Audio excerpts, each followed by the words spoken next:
Well, good morning. This is what about 6 inches of rain looks like.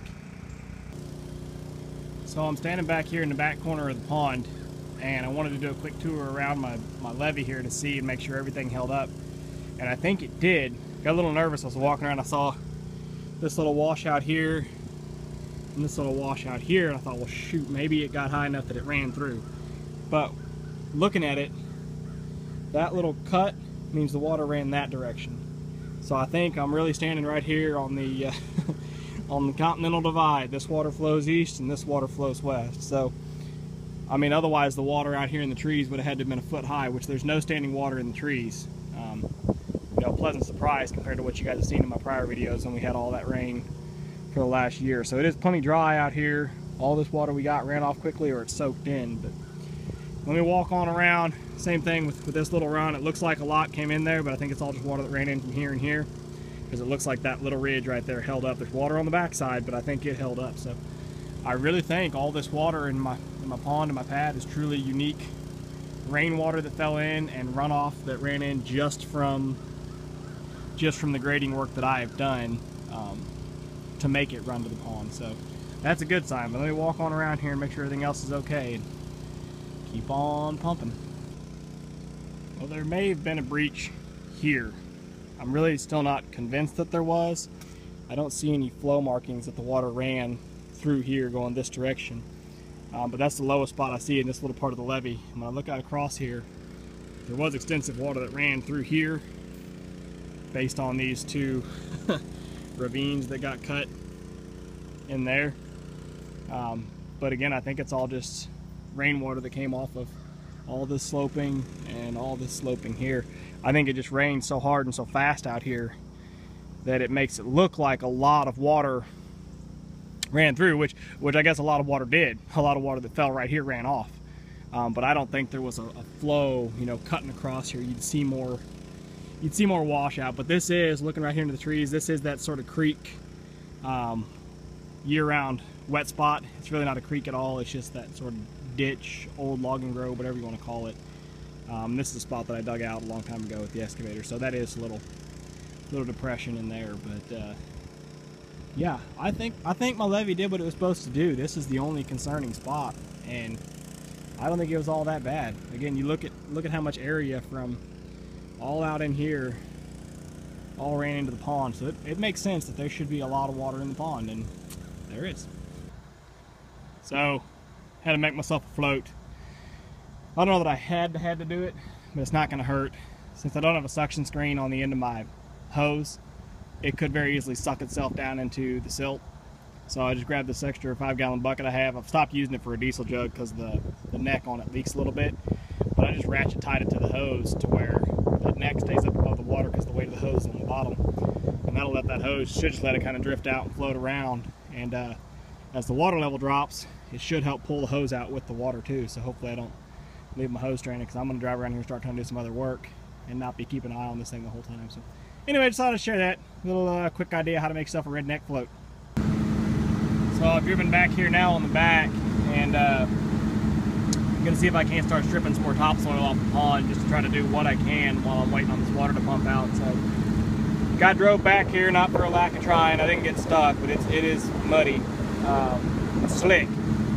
But anyway, I just thought this was kind of funny. I jumped up here on top of these old ruts from when I was up here 2 months ago. They're full of water, so just broke through and cut a little trough and let it all run down. So, you know, now I'm guilty of running even more water into the pit while I'm trying to pump it out. But I figure that pump will sling the amount of water I put in about a half a second, so I'm not too worried about it. Anyway, see if I can't get something done. Well, that was a horrendous idea to try to come back here. But by the grace of God, I did not get stuck. Oh, my heart's still thumping and my legs are shaking because I thought I was going to. That's a hell of a route there I was sitting in. So this is all topsoil that we've stacked up off the pond, you know, month, 2 months ago now, and it's just not consolidated. This is stuff that I stacked here with the excavator, so not really packed well at all. The stuff back there that Gary pushed out with his dozer, very well packed. The water slicked off it very well, and you can see right in there was just dry powder about 2 inches down. Oh, but not so much back here. Man, I am still shaking. So anyway, so much for that plan. Not going to be stripping any more topsoil today. I'm just going to thank my lucky stars that I'm not stuck and have to call somebody embarrassingly again. So I'm going to see if I can do some maintenance on the excavator, I guess. And then I got to go look at a pond job and a few other things. So I don't know if I'll make any more updates. Maybe, but still pumping. Well, I thought I was going to make progress today. Mother Nature has other plans. Let me show you guys the gentle rain that might drop a 1/4 inch that the weatherman was calling for, that has filled back up all the progress I made this morning pumping the pit out. You can see waterfalls over there running into the pond off my dirt pile, which that's my fault for not grading it right. But this is just stupid. This is the 3rd weekend in a row of just heavy, steady rain washing away everything. Drowning my dreams, if you will. So I'm gonna stick it out, just sit in the truck. I've got the water pump going still. I mean, every bit I pump out is just that much to help keep things dry, but this is just exhausting. It just is depressing to have it just keep raining.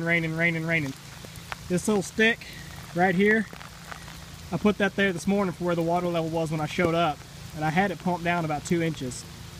It's back. It's right back up to the stick. So just gonna sit and let the pump do its thing. Well, there you go. There's the big offender, one of them. All the rain that's falling in here where the barn will sit someday, but it's all area that I haven't cleared, haven't dug up, done anything with. All that water's coming over here, running in here, and that's running in every bit as fast as my pump taking it back out. So you take this one, and you take 3 or 4 more like it scattered around here, and hey, at least I know my pond will fill fast when the day comes. But I could sure do without this water right now, that's for sure. Well, shoot. That's it for today. It was raining so hard, and with the pump running, that the pump actually, the air filter actually sucked water into it, because there was water splashing up around the ground where the pump was sitting there shaking and doing its thing. Loaded the pump up and killed it.